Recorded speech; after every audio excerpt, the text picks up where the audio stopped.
Greetings, this is Father Harvey Henderson at St. Paul's Episcopal Church in Grand Forks, continuing with a careful reading of Matthew's Gospel. We're this week in chapter 17, which opens with the story of the Transfiguration, a curious story where Jesus and his three closest disciples, Peter, James, and John, journey up a mountain, and there at the mountain top with them appear two figures that they recognize as Moses and Elijah, two Old Testament figures. Many say that Moses represents the law and Elijah the prophets. So part of this appearance of Moses and Elijah is to show that the message that Jesus has is in continuation with that Old Testament message, not something brand new, but Jesus comes to fulfill the Old Testament law and the prophets. Tradition has it that Moses and Elijah didn't die in traditional ways, but we might recall the story of Elijah, who's whisked off to heaven in a rather dramatic way in a flaming chariot. And not long after that, the Jewish tradition was that Elijah would return. In fact, there's some traditions, even Christian traditions I've heard of, where at Easter time or Passover time, an empty chair is left at the table for Elijah in case he returns before the Messiah in Jewish tradition. So while they're on the mountaintop, the disciples hear the voice of God.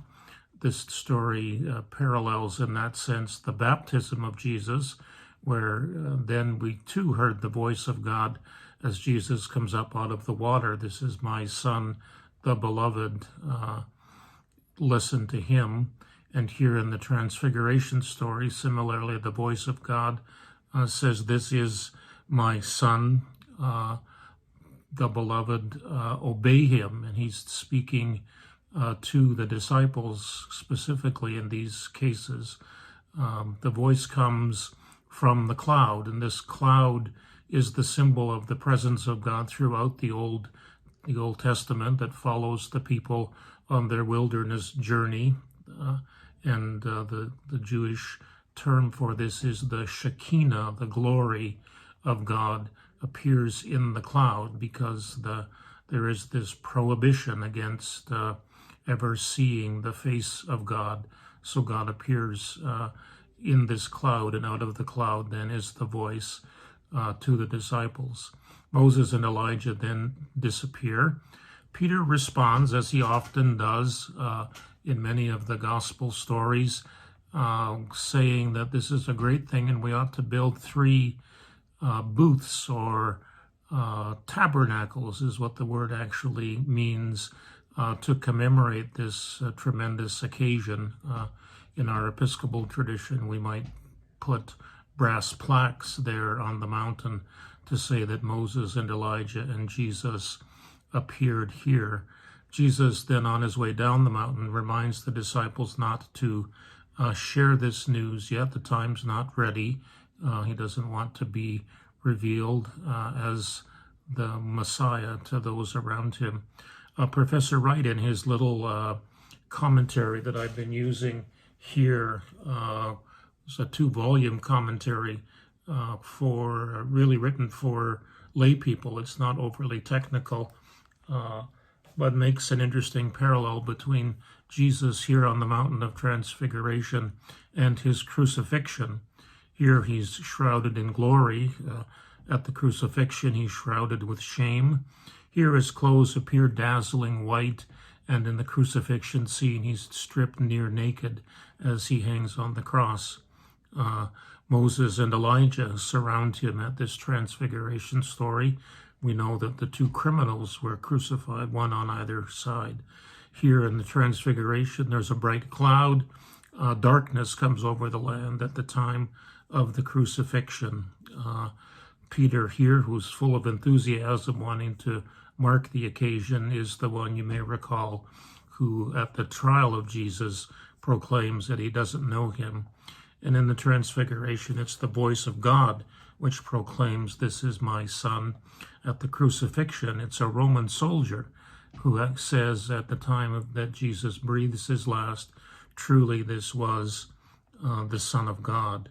So this story of the baptism and the Transfiguration mark the beginning and the end of our liturgical season called Epiphany, that season between the time of Christmas and Ash Wednesday, or the beginning of Lent.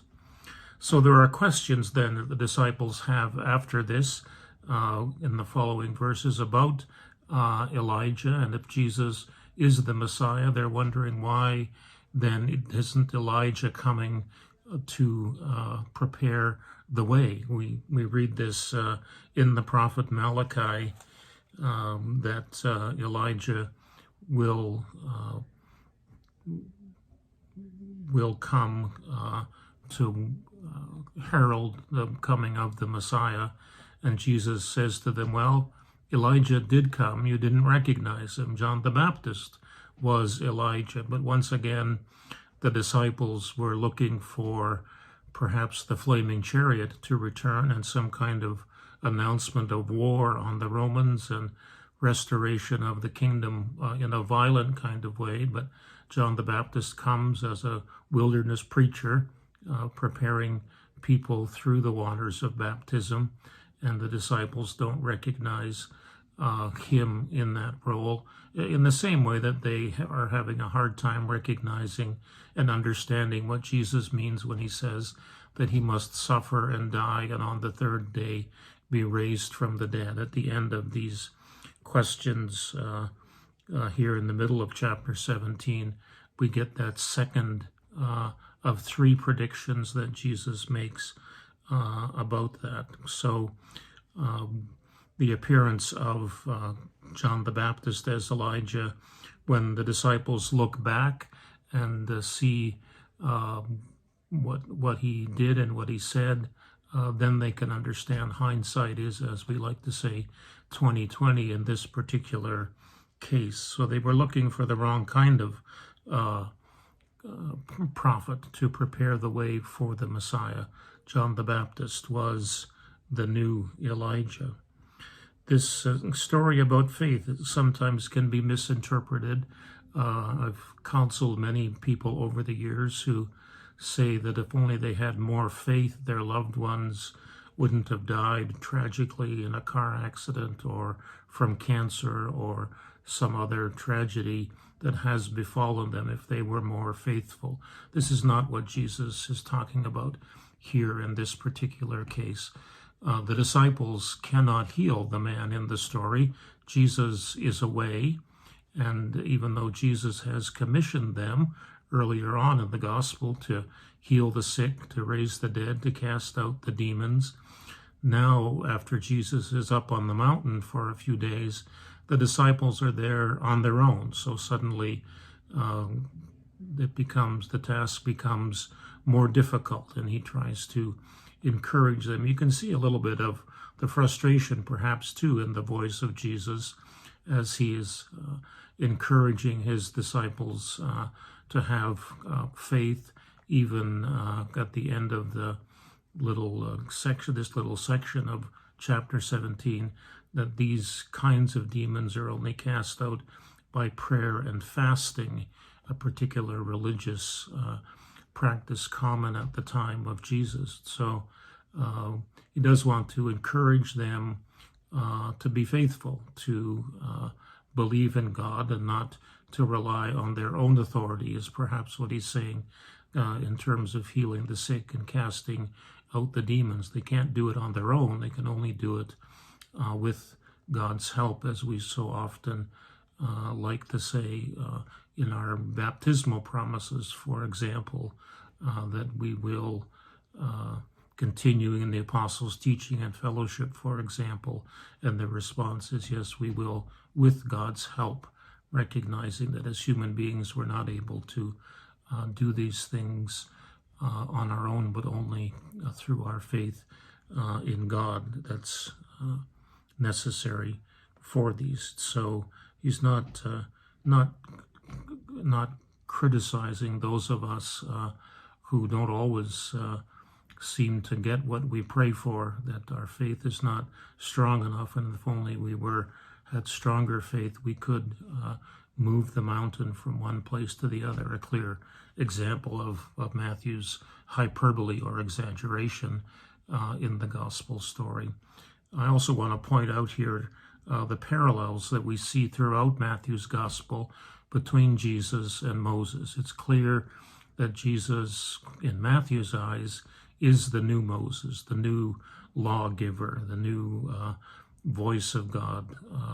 The Shekinah, the cloud in which God appeared, disappears, and only Jesus remains. Jesus replaces the temple as the focus of worship. By the time Matthew writes, the temple has been destroyed by the Romans, not in the context of the story it's there, but the temple's destroyed in the year 70. Matthew's writing probably in the mid-80s of the first century, this particular gospel that we have. So Jesus is the new focus, the new focus of worship for the Christian people. This last story about the temple tax and the fish is a peculiar kind of story, and again, a further indication of the craftiness that Jesus has in telling stories. Many of the parables he tells are open-ended. He doesn't explain them, and when there is an explanation given in the text, it's most likely the gospel writer doing this rather than the words of Jesus himself.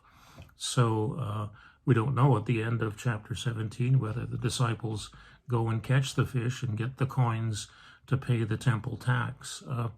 During the time of Jesus, there was a tax that was expected of every Jewish male throughout the region, and this was to support the work of the temple, in particular to support the ministry of the priests and all of the rites and rituals that they did in terms of thank offerings and forgiveness of sins and those kinds of things. This today is in the Jewish calendar Yom Kippur, the Day of Atonement, the most holy day when the sins of the whole community are forgiven, and the high priest lays his hands on the goat and sends the goat out into the wilderness as a visible symbol of the forgiveness of sins. And so this was the temple involved quite an elaborate system, much like a big cathedral would in many of our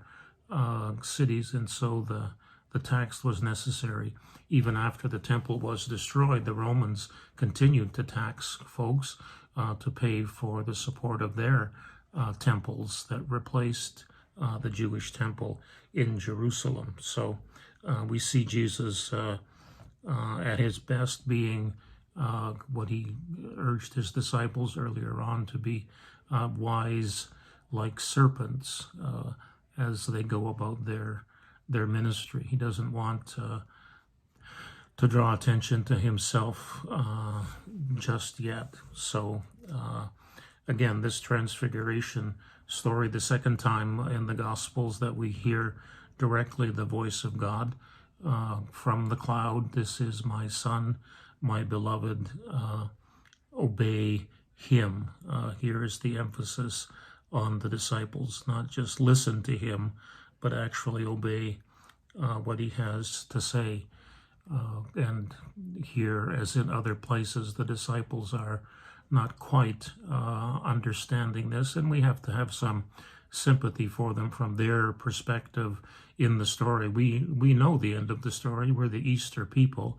The disciples are not. They're walking with Jesus before the time of his trial and death and resurrection. So much of what he has to say about those predictions is puzzling to them, particularly the part about resurrection. This was not a common phenomenon even in the world in which Jesus lived. So what would it mean to be raised from the dead?